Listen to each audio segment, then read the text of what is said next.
महासागर न्यूज.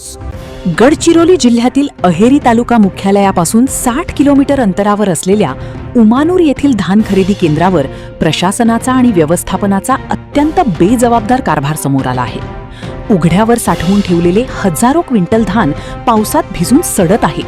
विशेष म्हणजे कोट्यवधी रुपयांचे धान सुरक्षित ठेवण्यासाठी ताडपत्री झाकण्याची तसदी सुद्धा येथील अध्यक्ष, सचिव किंवा संचालक मंडळाने घेतलेली नाही. या प्रकारामुळे शासनाचे मोठे नुकसान तर होत आहेच, शिवाय लगतच्या जिल्हा परिषद शाळेतील चिमुकल्या विद्यार्थ्यांचा जीवही धोक्यात सापडला आहे. आदिवासी विकास महामंडळाचे अक्षम्य दुर्लक्ष. धान खरेदीची संपूर्ण प्रक्रिया आणि देखरेख आदिवासी विकास महामंडळ उपप्रादेशिक कार्यालय अहेरी यांच्या अखत्यारीत येते. मात्र उमानूर केंद्रावरील या गंभीर परिस्थितीकडे अधिकाऱ्यांनी पूर्णपणे डोळेझाक केली आहे. केंद्रावर साचलेल्या कचऱ्यामुळे प्रचंड दुर्गंधी पसरली असून आरोग्याचा प्रश्न गंभीर बनला आहे. विद्यार्थ्यांना सर्पदंशाची भीती. धानोरा घटनेची पुनरावृत्ती टळणार का? उमानूर धान खरेदी केंद्राला लागूनच जिल्हा परिषद प्राथमिक शाळा आहे. या शाळेत सुमारे 50च्या जवळपास विद्यार्थी शिक्षण घेतात. खरेदी केंद्रावरील अस्वच्छतेमुळे तिथे उंदीर, बेडूक आणि किडेमाकोड्यांचा सुळसुळाट झाला आहे. परिणामी अन्नाच्या शोधात या परिसरात विषारी साप आकर्षित होऊन इथे वावरतात. अवघ्या आठवड्याभरापूर्वी धानोरा तालुक्यातील जपतलाई आश्रमशाळेत सर्पदंशामुळे 3 निष्पाप विद्यार्थ्यांचा दुर्दैवी मृत्यू झाल्याची घटना ताजी आहे. तशीच दुर्दैवी पुनरावृत्ती उमानूर येथे घडण्याची भीती ग्रामस्थ आणि पालकांकडून व्यक्त केली जात आहे. विद्यार्थ्यांच्या सुरक्षेचा प्रश्न ऐरणीवर आला असतानाही स्थानिक प्रशासन आणि अहेरीचे उपप्रादेशिक कार्यालय गाढ झोपेत आहे. या निष्काळजीपणाविरोधात स्थानिक नागरिकांमधून तीव्र संताप व्यक्त होत असून प्रशासन एखाद्या दुर्घटनेची वाट पाहत आहे का, असा थेट सवाल विचारला जात आहे. संबंधित विभागाने आणि अहेरी उपप्रादेशिक कार्यालयाने या विषयाचे गांभीर्य ओळखून तात्काळ परिसराची स्वच्छता करावी, धान सुरक्षित ठिकाणी हलवावे आणि विद्यार्थ्यांच्या सुरक्षेसाठी योग्य त्या उपाययोजना कराव्यात, अशी जोरदार मागणी आता जोर धरत आहे. नमस्कार, मी प्रशांत नामनवार. आज उमानूर गावातील धान खरेदी केंद्रावर आहे. आपण बघू शकता इथे धान कशा प्रकारे सडत आहे. उघड्यावर धान साठवणूक केल्यामुळे इथे धान अक्षरशः पूर्ण खराब होऊन वाया गेलेला आहे. आणि हीच परिस्थिती अहेरी तालुक्यासह संपूर्ण जिल्ह्यात आहे.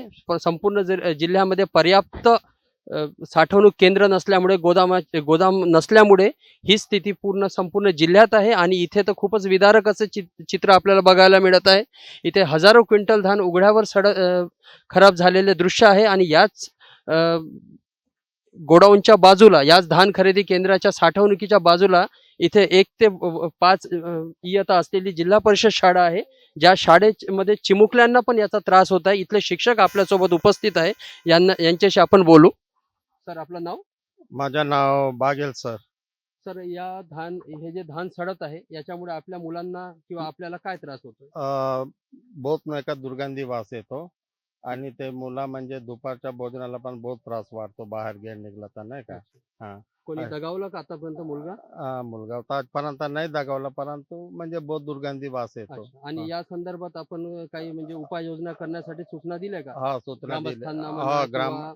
इथल्या सरपंचांना, ग्रामपंचायतला तसा कळवलो. आमचा जो शाळा व्यवस्थापन समिती आहे ना, त्यांना सुद्धा सांगितलेलं आहे, परंतु काही अद्याप म्हणजे आजपर्यंत काही कारवाई नाही आहे.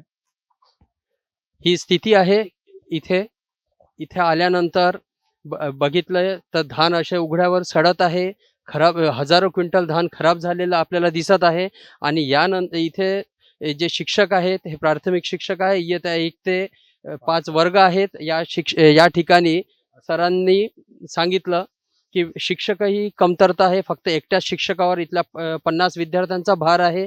आणि इथल्या ज्या समस्या आहे, शिक्षकांनी शाळा व्यवस्थापन समितीमार्फत ग्रामपंचायतीला सांगितलं आणि सोसायटीला पण सांगितलं, परंतु कोणीही अद्याप दखल घेतलेली नाही.